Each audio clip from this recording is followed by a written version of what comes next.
This is brought to you by Ashtanga for Dummies. Get my essential guide to Ashtanga Yoga app for beginners at yogatraveler.net/Ashtanga Yoga. Hi, I'm going to show you today how you can use a wall to help you build up strength and courage for handstands.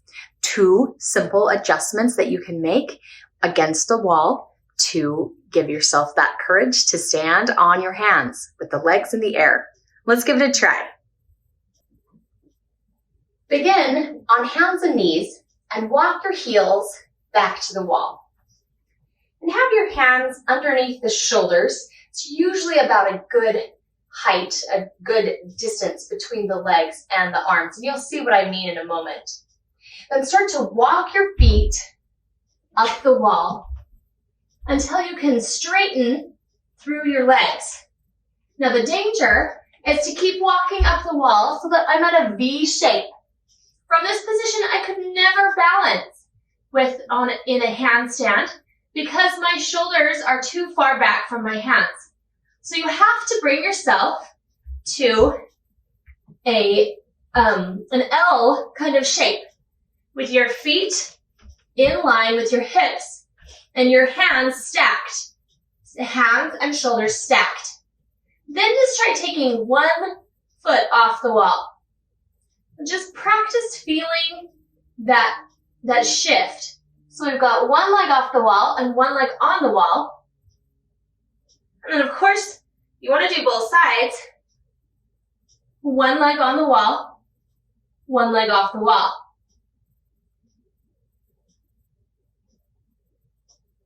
Come back to that L shape. Practice straightening out the knees.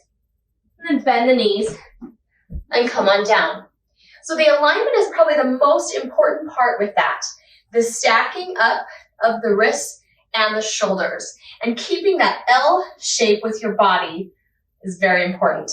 Give that one a try. Let's move on to number 2 way to use the wall for a handstand. Handstand wall assist. Number 2, you will face your wall. I'm looking at my wall. It's nice and blank so that I have room to extend my legs up. And bring your hands down to the floor. So now I've got my hands on the floor, shoulder width distance apart. Just like our past one, we want to widen out the distance of our shoulders. So shoulder width distance apart. I'm going to try to walk as close as I can. Now my head's going to touch at some point, so you know you've gone far enough. If you're touching your head to the wall, that's as far as you can go.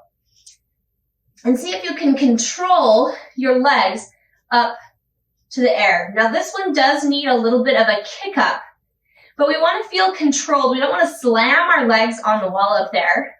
So we'll take a little lift and bring the legs up. Now my foot just barely touched because I'm kind of used to doing this. And then once you're up there, see if you can pull your feet away from the wall just a little to start building up that sense of balance and strength. So I have very light weight of the heels on my wall, just light, building up my strength, maybe 1 foot at a time. And there's a little bit of courage here, yeah? Absolutely. One more breath. Inhale. Exhale, come down. Nice and controlled. No flinging of the legs up overhead. Because imagine if we flung our legs up, what's going to happen when we're standing in the middle of the floor trying to do it?